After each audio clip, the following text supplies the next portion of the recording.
everyone, Lou here. With summer, it usually means family time, considering summer vacations. Since last December, I did a video covering terrible parents in anime during a time about family. Let's talk about good parents in anime this time for another family season.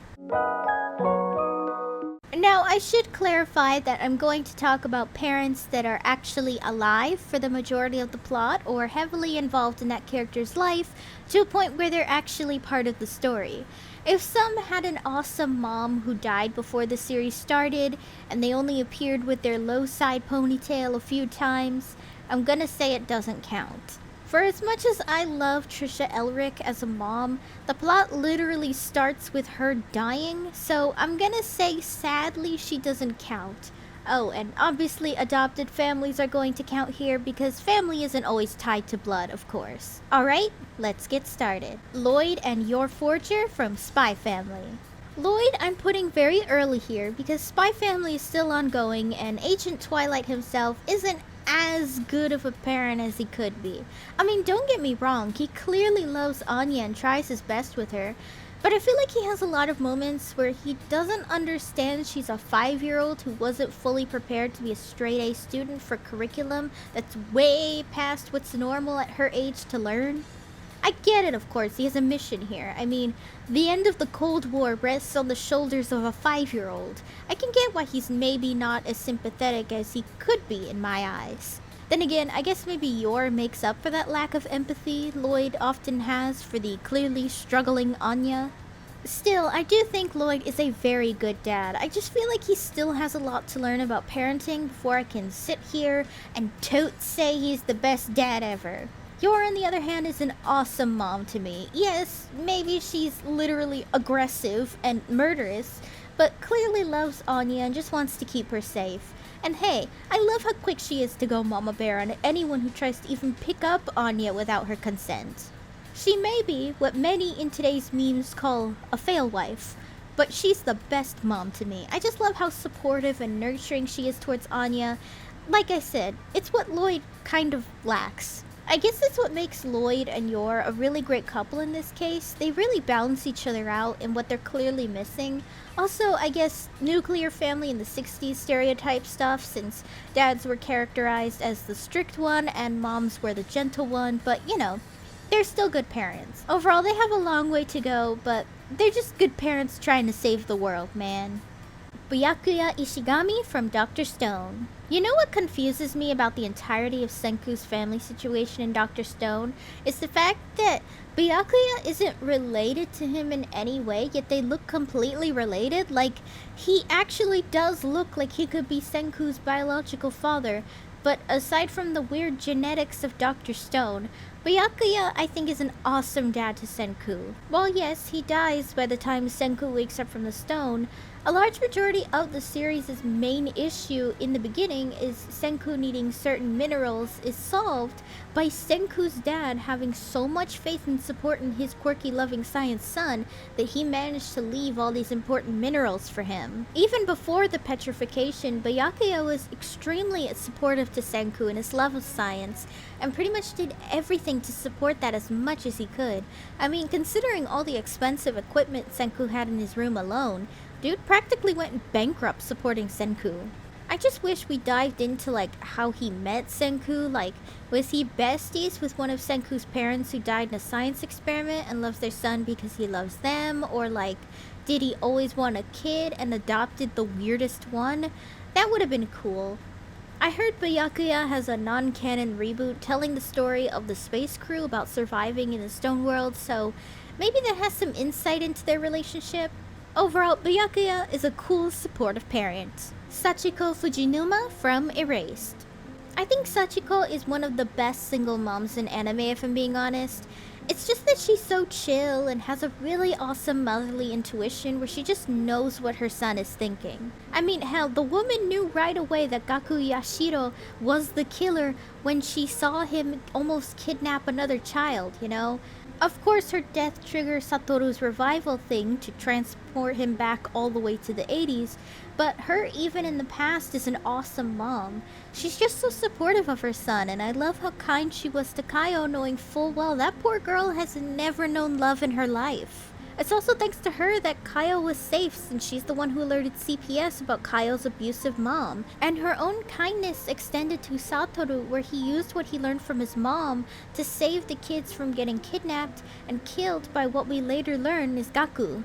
Even when Satoru is in a coma, she literally pulls everything so she can keep him alive. Even when doctors had no hope for him. For 20 years, she worked her ass off to make sure he was well cared for, even in a coma. Like, come on, it's hard not to go on and on when she's literally just such a badass mom. To be honest, Sachiko actually reminds me of my own mom, and maybe that's partially why I think she's just such an awesome parent. Akio and Sanae Furukawa from Clinard. Look, did these two ask for their daughter to be the physical representation of their town and also have their granddaughter spiritually connected to a pocket dimension in death? No, but damn it, these two tried given their bland and sickly daughter. Now, Nagisa is a character I don't really like in Clinard. In a series with a lot of really well done characters with their own realistic problems, Nagisa just feels hard to relate to or even understand the more they keep diving into her weird spiritual connections to the town, you know? Still, I really love her parents, and I think they're damn good parents. I mean, Akio's pleas for Nagisa to get better when she was just a little girl is just so sad to hear about. And then Sanae working at a bakery to be there more for her daughter shows the dedication they have to be the best parents they can be for Nagisa. Even when she chokes up during the lore-important play, her dad comes in there to cheer her on. Hell, they're even surrogate parents for Tomoya, whose father is an absent alcoholic parent, and, he has a dead mom. I mean, yes, Akio is a bit of a shotgun dad, but I think it's more for comedic reasons than anything actually serious, since he's normally extremely chill with Tomoya as the series goes on and we reach after story.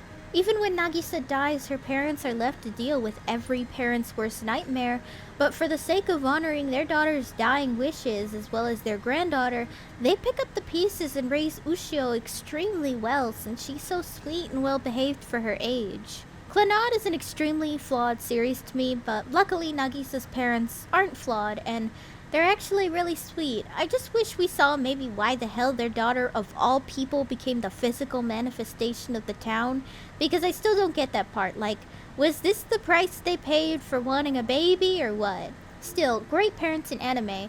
It's pretty rare to have two loving parents involved, jeez. Before I get to the grand finale, here's some honorable mentions. These are from anime I haven't seen yet, or the parents died before we really got to see them as a full parent throughout the plot. Kazuki and Bei from Buddy Daddies. I haven't seen this anime yet, but I think these dads are great dads. They clearly loved Miri with all their hearts. I mean, are they super responsible? Not at all, considering Miri got involved a couple of times in their assassination gigs, but they're still the parents that Miri deserves, since she's so adorable. They're also like, wink wink nudge nudge, roommates versions of Yor and Lloyd to me. Joseph Joestar and Suzy Q. Now, we don't actually see Joseph raising Holly. I mean, we do see him as a father figure for Jotaro, who has a clearly largely absent father, and attempt to father Josuke. So we can see him through those interactions in his much older years that Joseph was a pretty good father. I mean, don't get me wrong, Joseph is super flawed, but you can't deny that he and Suzy Q did something right, judging by how adorably sweet Holly is as a mother for Jotaro. You can see when Holly is sick that no matter how old his daughter is, he loves the ever-loving shit out of her and literally went to beat up an old British vampire just for curing his daughter of her stand killing her. Suzy Q we don't see much of throughout part 3, but by the finale you can really see she must have been a wonderful mother to Holly too. I just think that these two are really great parents, and I can imagine Shizuka was treated like a literal princess by these two when Joseph adopted her. Mace Hughes from Full Metal Alchemist. The man is literally the embodiment of an amazing dad. He loves the ever-loving shit out of his daughter in both versions of Full Metal Alchemist. And in both versions, she is one of his last thoughts before he's killed by envy. We see in the 2003 version that he's very involved in Alicia's life, as well as just shares pictures of her whenever he can.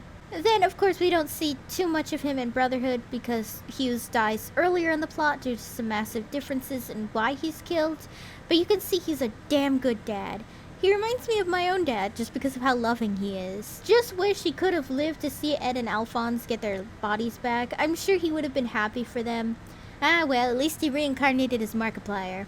Oh, quick shout out to my girl Trisha Elric. She died in both anime of anime mom hair syndrome, but she was really awesome to the kids from what little we saw in both series. Vincent and Rachel Phantom Hive from Black Butler. Now this is a heavily debatable one. I've seen some say they were terrible parents to the twins, but I've also seen some say they were wonderful parents to the twins.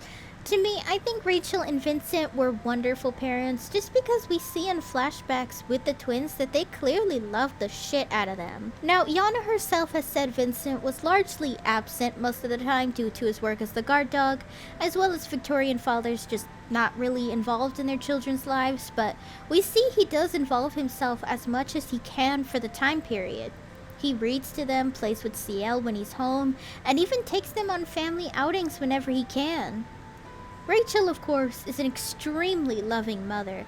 We see in every scene with them that she is beautifully kind to her boys and how happy she was the day they were born. I've seen some criticize the way they treated RCL as less than or not as favored because he was sickly, but I don't think that's the case. Vincent is an Earl who has to make sure CL is prepared for the future, and Rachel probably blames herself for RCL's asthma and weak immune system. And overall, they were high society Victorian era parents who didn't know how to handle teaching RCL that he's special too. I don't know, I feel like a lot of people forget Black Butler takes place in the Victorian era and how people parent children, especially among the upper class, completely different to how we parent children today. Anyway, you can tell how much these two boys loved and clung to their parents when their first thoughts when they were kidnapped and tortured is asking where their parents are to protect them. And now to the grand finale of this video. Hana from Wolf Children. Hana is literally the kind of mother I aspire to be when I someday have kids. I mean, aside from the dead husband and children turning into wolves thing, because that's not fun. I mean, she was just a college student when she had Yuki and Ame, then lost her husband when he accidentally went wild in his wolf form. Not to mention the fact that he hardly told her anything about wolf people, so she basically had to raise them in going with nothing to work with. Hana then has to deal with a lot while raising these two kids and does her best. When Yuki is sick, she desperately struggles on where to take her because she's a wolf, and then CPS starts breathing down her neck because she hasn't taken Yuki to preschool yet. That's when she moves to the countryside and does all she can to teach her kids to love themselves, but also to be cautious about the world around them because not everyone is going to understand someone turning into a wolf whenever they feel like it. She's supportive and loving as a mom, obviously strict when she needs to be, like when Yuki throws tantrums or Ame nearly kills himself after going wild the same way his father did.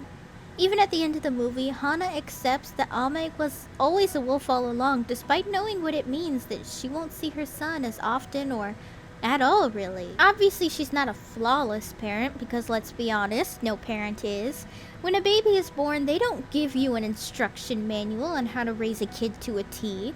It's just something you have to learn as you go, and I really love that Hana normalizes that even parents make mistakes too. Not every parent is gonna know how to grow tomatoes or know that their son wants to permanently stay a wolf.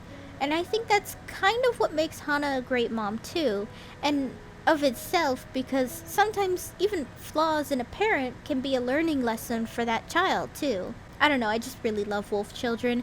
I saw this movie like the day after Mother's Day, and of course I sobbed like a bitch and immediately went to go hug my mom, because gosh damn, that movie was just so beautiful and made me appreciate the positive parents I have in my life. With such an amazing movie that I recommend to everyone, that'll be it for this video. I know not everyone watching surely has great parents or even parents at all, but remember that family isn't just having been adopted or biological parents. Family can truly sometimes be just you and your besties, so remember that you do have family even if you're not related by blood. You guys let me know down below what you think of this video though. Were there any parents I missed?